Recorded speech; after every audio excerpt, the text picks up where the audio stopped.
মানে চলি কেন এত টিয়া জবাল করবো কিছু তো বুঝিয়েন না মাইয়া গেছে সংসার কিছু বাঁচাইতে হবে।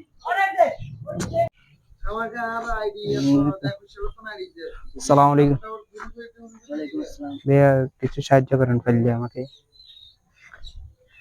আপনি তো বাং দিনে তো বাং দেখলে তো খায়া মানে তো আত্মা সব ঠিক আছে আমি কি করেন ভাই পরিস্থিতি শিকার ভাই, পরিশ্রম করি খান ভাই, পরিশ্রম করি খান তো আত্মা সব ঠিক আছে বেগিন সব দিকে আপনি ঠিক আছে ভাই ঠিক আছে তো এখন এখন ফতর এখন বুয়া এখন কি বিক্রি করে না ভাই, না ভাই জান জান ভাই মাফ করেন জান ভাই জান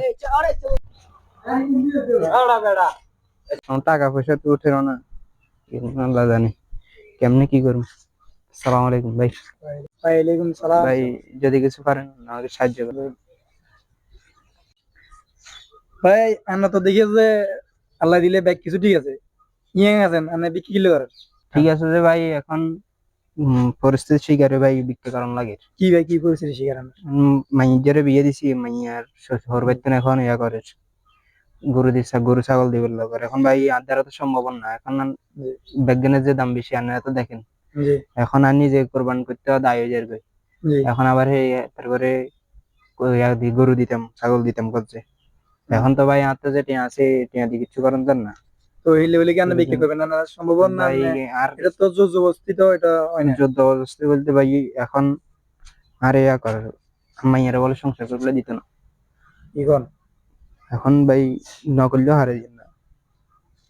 আসলে আমার বিষয়টা শুনে এত খারাপ লাগে। আপনিও কি আমার পরিস্থিতি শিকার? এখন ভাই কিন্তু যদি ন দিতাম হারে তাহলে আর মাইয়ার কাছে সংসার করলে দিত না।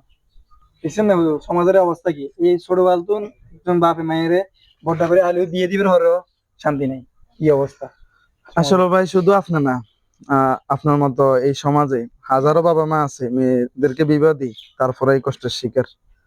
আসলে শ্বশুর বাড়ির থেকে যারা এগুলা চাই এটা যে কি পরিমাণ ঘুরে তারা জানে না, গুণও মনে করে না।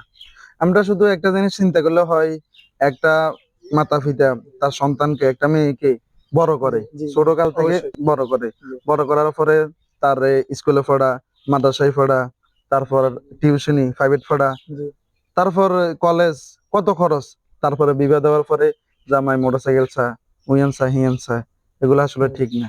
আল্লাহ আমাদেরকে এই নোংরা কাজ থেকে আমাদের সবাইকে হেফাজত করুন।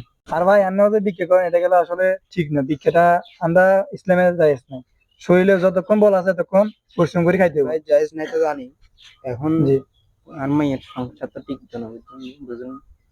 এখন হাতের করে যদি ন দিই তাহলে আর মাইয়ের সংসার তো ভাঙিয়ে যাবে, আর মাইয়ের দুম্বা দিব।